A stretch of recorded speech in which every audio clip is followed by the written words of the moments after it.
오늘은 홍해작전 7번째 날입니다. 다 함께 2020년도 홍해작전 주제를 한번 외쳐보겠습니다. 내 사랑 서울교회여 깨어나라. 내 사랑 서울교회여 깨어나라. 우리 함께 2020년도 홍해작전 공동기도문으로 우리의 소원을 하나님께 한 마음으로 아뢰겠습니다. 은혜와 사랑과 교통케 하시는 우리의 삼위일체 하나님께 한 마음으로 비옵나니, 첫째, 주님의 교회는 사람들이나 세상 교회들이 원하는 대로 행하지 않고 성경 말씀 따라 행하겠사오니, 둘째, 성령 충만한 교회는 세상을 두려워하거나 무시하지 않사오니, 셋째, 하나님의 교회는 사람들의 관심을 끌기 위한 전략보다 성경 진리를 가르치고 전파하겠사오니, 넷째, 가장 중요하고 가장 긴급하며 가장 영광스러운 예배가 우리의 우선순위가 되어야겠으니, 다섯째, 주님이 세우시고 붙잡고 옹호하시는 교회는 사탄 마귀의 공격을 두려워하지 않겠사오니,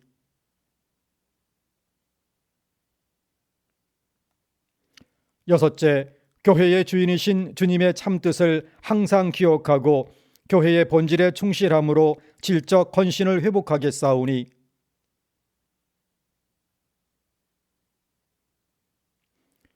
주 예수 그리스도의 이름으로 기도드립니다. 아멘. 17일까지는 이 시간에 새벽 5시 30분에 온라인으로 홍해작전 기도회가 계속 진행이 됩니다. 18일부터 25일까지는 교회당에서 모입니다. 코로나19 상황으로 인해서 전 교인이 함께 모이지는 못하고 각 요일마다 교구별로 할당이 되어 있습니다. 주력 교구별로 2회씩 참석하게 됩니다. 각 교구별 요일은 순례자를 참고해 주시기 바랍니다. 그리고 매일 오전 10시, 오후 10시 열렬히 함께 기도하는 시간 기억해 주시고 함께 동참해 주시길 부탁드립니다. 오늘은 홍해작전 7번째, 그래서 7번째 재앙의 의미를 새겨보고 우리의 삶에 적용할 부분을 찾아보도록 하겠습니다. 하나님께서 모세와 아론을 바로에게 메신저로 보내십니다. 6번째 재앙까지 직접 체험했음에도 불구하고 바로가 완악하여서 그 마음을 돌이키지 않고 하나님께서는 그 완악한 마음을 그대로 내버려 두십니다. 이제 7번째로 모세와 아론을 바로에게 메신저로 보내십니다. 그리고 하나님의 7번째 재앙의 경고를 그들에게 전하게 됩니다. 18절 말씀입니다. 내일 이맘때면 내가 무서운 우박을 내리리니 애굽 나라가 세워진 그 날로부터 지금까지 그와 같은 일이 없었더라. 내일 이맘때면 하루의 말미를 주십니다. 그 하루 동안에 마음을 돌이켜 이스라엘을 내보내주겠다는 결단을 내리지 않으면 애굽 전역에, 애굽 유사일에 전혀 없었던, 앞으로도 없을 전무후무한 우박 재앙을 내리시겠다 경고하십니다. 그런데 이 말씀에 나타난 그 뜻을 살펴보게 되면 우리 하나님께서는 하나님의 말씀을 인정하고 순종하는 자에게는 재앙 중에도 피할 길을 주신다. 하나님의 자비를, 그리고 기회를 주시는, 말미를 주시는, 회개할 말미를 주시는 하나님의 자비를 볼 수가 있습니다. 19절을 보게 되면 들에 있는 것들을 다 집 안으로 들이라 하시는 것입니다. 지금까지는 이제 이스라엘 지역에만 하나님이 그 재앙을 피하게 해주시고 이스라엘 전역에 재앙을 내리셨는데, 이번 재앙은 들에만 내리셔서 하나님의 말씀을 믿고 순종해서 집 안으로 가축을 드리고 집 안으로 들어간 사람들에게는 우박을 내리지 않겠다, 이렇게 피할 길을 주시는 것입니다.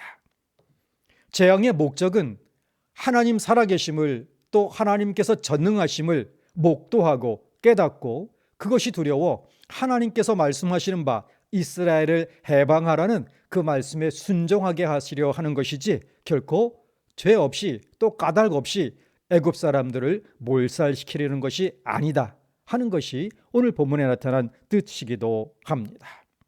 이러한 하나님의 자비는 구원의 역사 과정을 거쳐서 최후 심판날 이르기까지 주어지고 있습니다. 그래서 하나님께서 악한 사람들의 악행을 참으시고 인내하시며 회개하기를 기다리고 계신다, 성경은 말씀하고 있습니다. 이것이 베드로후서 3장 9절의 뜻입니다. 주께서는 너희를 대하여 오래 참으사 아무도 멸망하지 아니하고 다 회개하기에 이르기를 원하시느니라. 그러나 하나님께서 기회를 주심에도 불구하고 끝내 회개하지 아니할 때는 영영 형벌, 영원한 재앙으로 그들을 심판하시는 것입니다. 하나님께서는 여러 가지 또 재난을 통하여 재앙을 통하여 깨닫고 회개하기를 기다리시지만 사탄을 따르는 자들은 기회를 주어도 오히려 하나님을 비방하며 대적한다. 이러한 일이 말세에 일어날 것이다. 요한계시록 말씀입니다. 16장 11절 말씀, 재앙으로 인하여 아픈 것과 종기로 말미암아 하늘의 하나님을 비방하고 오히려 그들의 행위를 회개하지 아니하더라 하는 것입니다. 이 말씀을 중히 여기며 매일매일 말씀에 비추어 우리의 삶을 돌아보고 회개하는 일이 반복되고 또 반복되어야 합니다.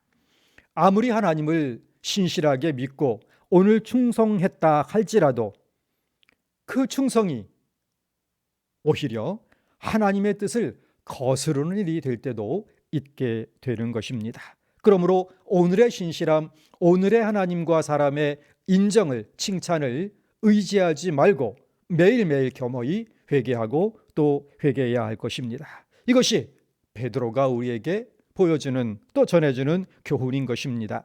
예수님을 그리스도시요 살아계신 하나님의 아들이시니이다 고백했던, 그리하여서 예수님의 극찬을 받았던 베드로, 바로 그 자리에서 사탄아 내 뒤로 물러가라, 너는 지금 사탄 짓을 하고 있다는 예수님의 책망을 받았던 베드로의 모습이 바로 우리의 모습인 것입니다. 자기 성찰과 회개를 게을리하면 어느 날 갑자기 거울 안에 비춰진 모습이 내 얼굴이 아니고 바로의 얼굴이 되는 것입니다. 딴 사람 나타났다 착각하지 마시고 그 얼굴이 내 얼굴임을 깨닫고 즉시 회개하는 우리의 삶이 되어야 하겠습니다.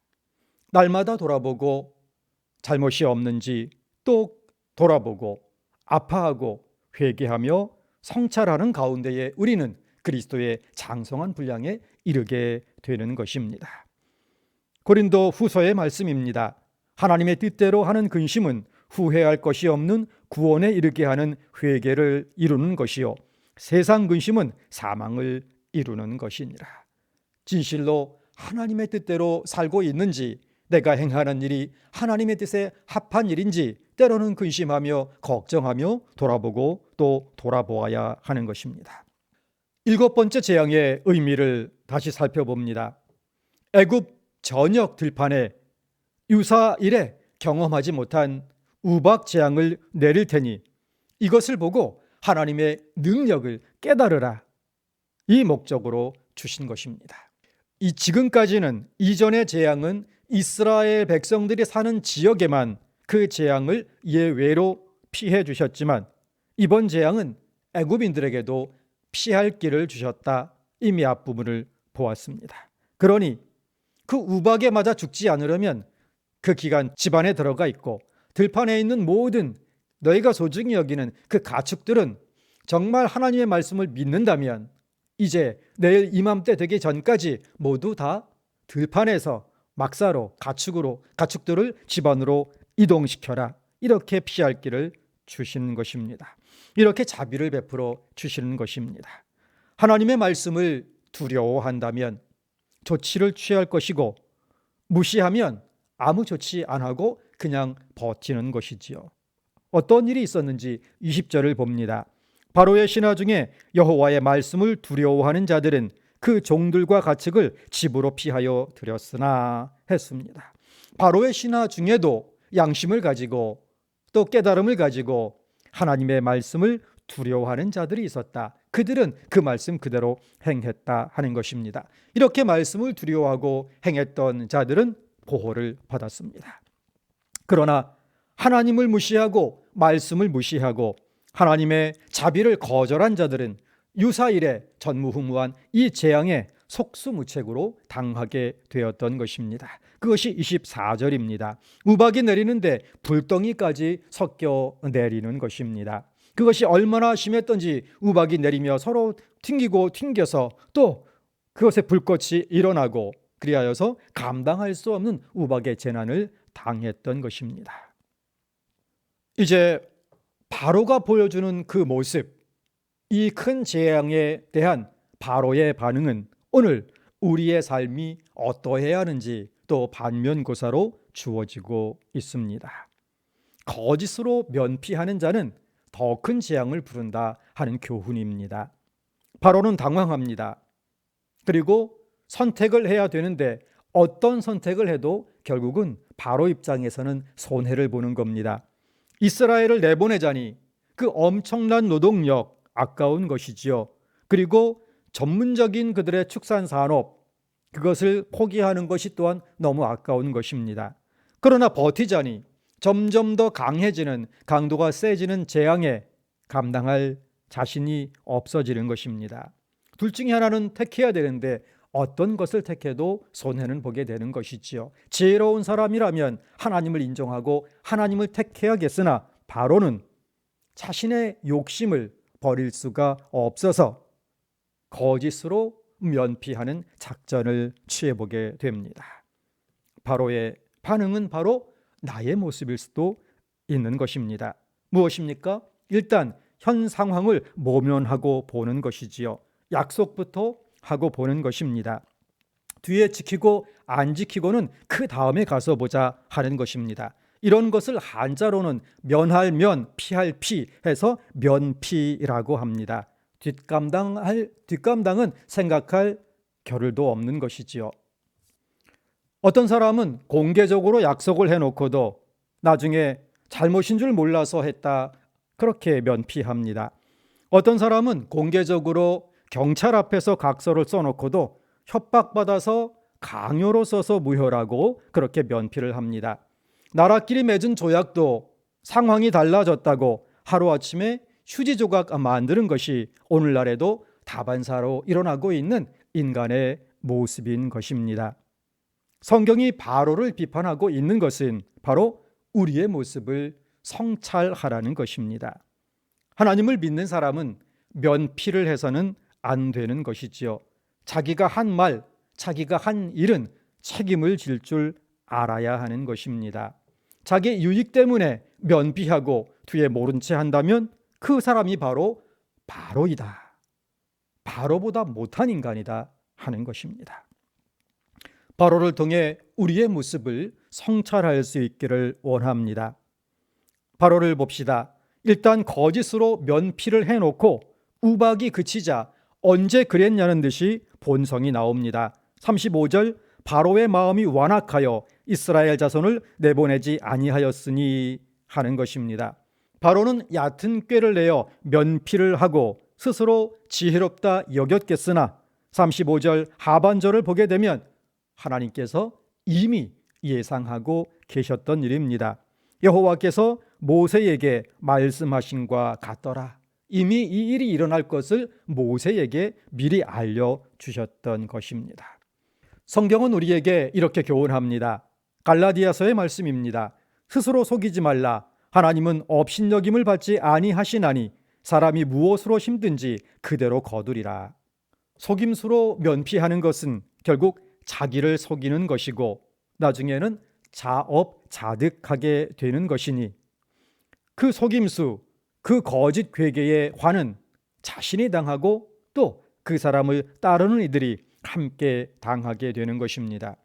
이것이 바로와 파로를 따랐던 신하와 백성들이 당했던 일입니다. 자업자득, 자승자박을 영어로는 자기 즙에 끓이다 이런 표현을 쓰고 있습니다. 이 원래의 유래는 자기 기름에 튀겨 죽다, 이런 좀 심각한 말이었다 전해지고 있습니다. 중세 프랑스의 어느 마을에서 어느 튀김 가게 주인이 비정상적인 속임수로 아주 싼 가격에 튀김을 팔아서 독점을 하게 됩니다. 생계 유지를 못하게 된 다른 튀김집 가게 주인들이 함께 합세해서 그 사람이 튀기던 그 기름에 던져 넣었다고 합니다. 그래서 자기 기름에 튀기다, 이런 말이 나왔다고 합니다. 이 말이 미국으로 넘어오면서 너무 잔인해서 자기 즙에 끓이다, 이런 말로 좀 바뀌었다라는 소리도 있습니다. 자업자득, 자기가 속였던 기름에 자기가 튀겨 죽는다 하는 말입니다. 거짓말로 하나님을 속이고 거짓말로 모세와 아론을 속이며 면피하려고 했던 바로는 자업자득 자기 기름에 빠져 죽듯이 자신이 이끄는 제국을 더 큰 재앙으로 이끌고 다름박질하는 형국이 되는 것입니다. 그리하여서 이어지는 더 큰 재앙 가운데에 화를 당하게 되는 것입니다. 이것이 하나님 없는 자의 모습인 것입니다. 하나님의 능력을 직접 체험하고서도, 하나님의 말씀을 직접 듣고서도 마음에 하나님이 없으면 잠시 망설이지만 결국 면피하다가 자업자득을 하게 되는 것이 마음에 하나님 없는 사람의 모습인 것입니다. 그러므로 바로의 이 우매한 모습이 사실은 언제든지 내 모습일 수 있음을 두려워하며 날마다 성찰하고 회개하기에 힘쓰는 우리의 삶, 우리의 신앙 될 수 있기를 간절히 소원합니다. 언제나 코람되어 하나님 존전에 있음을 의식하면서 하나님 없는 사람처럼 살지 말고 하나님을 기왕에 믿으면 제대로 믿는, 하나님을 중심에 모시고 살아가는 사람이 될 수 있기를 원합니다. 하나님 모시고 살아간다고 그렇게 신앙생활 했는데 나중에 보니 하나님 없는 삶이여 버림받았다면 얼마나 억울한 삶이겠습니까?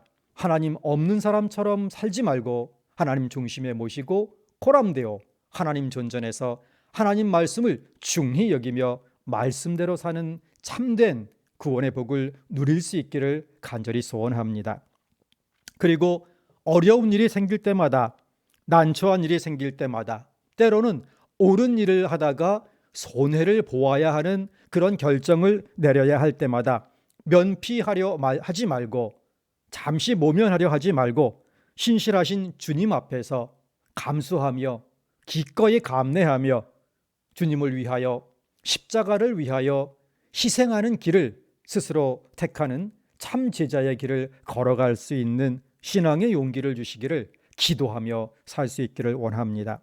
왜냐하면 우리의 본성은 주님 품에 안기기 전까지는 여전히 악한 영향이 남아있기에 우리 스스로의 능력과 노력과 성품으로는 그것을 감당할 수 없음을 우리가 잘 알고 있기 때문입니다.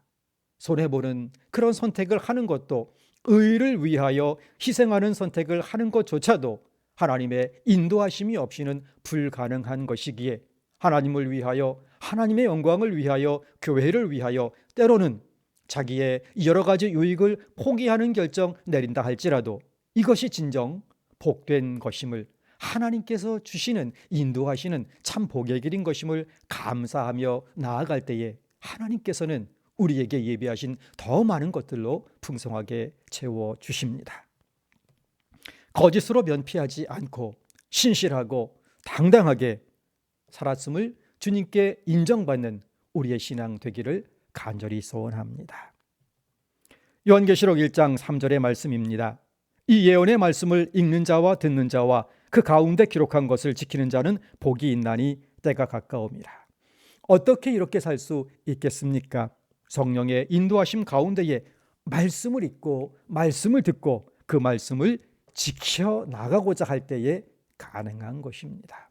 말씀과 기도 없이는 이것이 불가능한 것입니다. 이렇게 말씀과 기도 가운데에 하나님 앞에 설 때에 요한 서신에서 주어졌던 그 축복, 인정이 우리에게 주어질 수 있기를 원합니다. 사랑하는 자여, 내가 무엇이든지 형제 곧 나그네 된 자들에게 행하는 것은 신실한 일이니 내가 신실하게 살았도다 인정받는 참 복된 우리의 생애 될 수 있기를 간절히 소원합니다. 우리 함께 기도할 때에 2020년도 홍해작전 공동기도문 첫 번째 기도 제목으로 한 번 더 주님께 기도하고 마지막 기도하겠습니다. 첫째, 주님의 교회는 사람들이나 세상 교회들이 원하는 대로 행하지 않고 성경 말씀 따라 행하겠사오니 편의주의에 안주하려는 생각에서 깨어나게 하소서. 아멘. 기도하겠습니다. 거룩하신 하나님 아버지, 참으로 감사합니다. 저희에게 은혜 주셔서 2020년도 홍해작전을 이렇게 지키며 또 기도하며 나가게 하시니 감사합니다. 코로나 바이러스 속히 종식시켜 주셔서 우리의 예배가 교회당에서 속히 모일 수 있도록, 새벽 기도와 모든 예배들이 속히 정상화될 수 있도록 하나님께서 은혜 베풀어 주시옵소서. 하나님께서 특은 베풀어 주시어서 서울교회에 들어와 웅크리고 있는 사단의 세력과 거짓 폭력의 세력들이 이 교회당으로부터 다 쫓겨나고 교회의 거룩한 예배당은 정결하게 되고 하나님께서 주신 사명을 힘있게 재개할 수 있도록, 그리하여서 하나님께서 예비하신 새 시대의 새 비전과 새 사명으로 힘차게 깨어나 나아갈 수 있도록 이 홍해작전 기간에 서울교회에 주신 비전의 길을 가로막는 그 모든 홍해가 갈라지고 서울교회를 공격하던 사탄의 무리들이 홍해에 다 수장되는 놀라운 하나님의 승리의 역사가 일어나도록 역사하여 주옵소서. 저희의 삶이 하나님 존전에서 늘 하나님의 말씀을 중히 여기며 그대로 따라 살아갈 수 있는 은혜를 허락하여 주시옵시고, 때로 곤란한 상황에서도 거짓으로 면피하지 아니하고 신실하게 말씀 위에 굳게 서서 하나님을 바라보며 판단하고 행동하고 결정 내리는, 그리고 책임까지 질 줄 아는 신실한 예수 그리스도의 제자로 설 수 있도록 하나님 은혜를 내려 주시옵소서. 저희를 사용하시어 주님 나라 회복하시고 서울교회 회복하시는 이 귀한 일에 사용하여 주옵소서. 이 시간 함께 기도하는 각 가정에 하나님께서 은혜 내려 주시어서 가정의 그 삶의 앞길을 막고 있는 모든 홍해가 활짝 갈라지고 시온의 대로가 열리는 하나님의 은혜 각 가정에 각 장막에 내려 주옵소서. 감사드리오며 예수 그리스도의 이름으로 기도하옵나이다. 아멘.